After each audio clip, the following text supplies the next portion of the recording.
Saudara, berbagai hambatan yang mengakibatkan industri jamu sulit berkembang, diantaranya keengganan masyarakat dalam menggunakan jamu sebagai obat alternatif. Dan industri jamu juga perlu mendapat dukungan pemerintah melalui gerakan cinta produk dalam negeri, salah satunya dengan penggunaan jamu.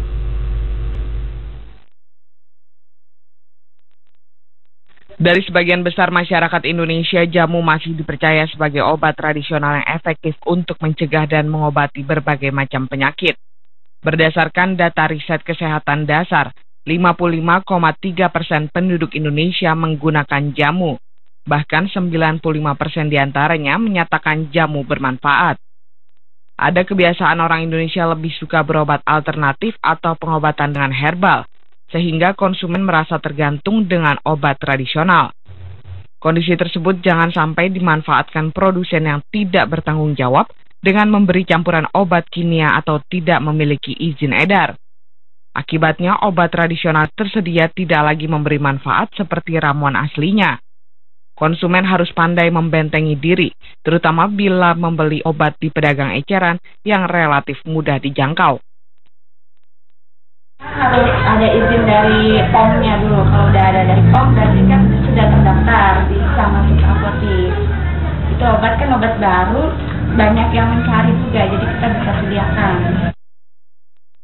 Ketua Umum Asosiasi Gabungan Pengusaha Jamu dan Obat Tradisional Indonesia, Charles Saerang, mengakui masih terdapat berbagai hambatan dalam membangun industri jamu di Indonesia.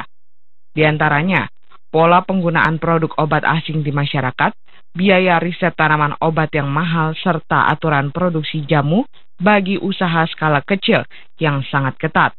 Meski jamu sudah diperkenalkan ke pasar internasional, sejumlah aturan menghambat perkembangan industri jamu dalam negeri.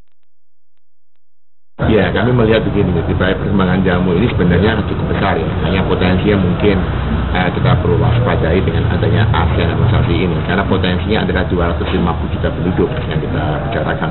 Dan saat ini memang terus terang saja beberapa peraturan regulasi itu bisa memberatkan pengusaha kecil untuk bisa berkembang. Jadi harapan kami dengan adanya kehadiran Badan POM, kita membuat semacam unek-unek kira-kira bagaimana sih ke depannya. Deputi Badan Pengawas Obat dan Makanan T. Bahdar Johan menyatakan, masyarakat perlu berhati-hati menyikapi berbagai obat tradisional yang diperjualbelikan di pasaran. Masyarakat harus mengetahui distributor dan pengedarnya, serta terdaftar resmi di Badan POM. Obat herbal ini adalah sumber budaya warisan budaya bangsa katanya, jadi mesti dikembangkan. Tapi kita kembangkan dengan cara yang baik dan benar gitu, bukan asal kembang-kembang aja.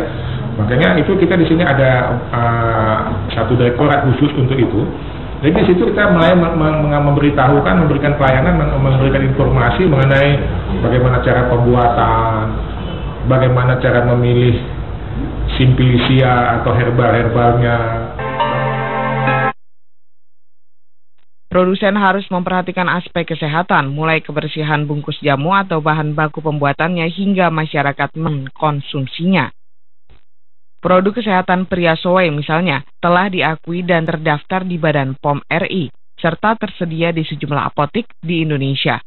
Produk herbal yang berlabel Badan POM merupakan jaminan aman dikonsumsi masyarakat. Upaya tersebut diharapkan mampu mendorong penggunaan produk dalam negeri, sehingga obat tradisional mampu bersaing dengan produk luar negeri.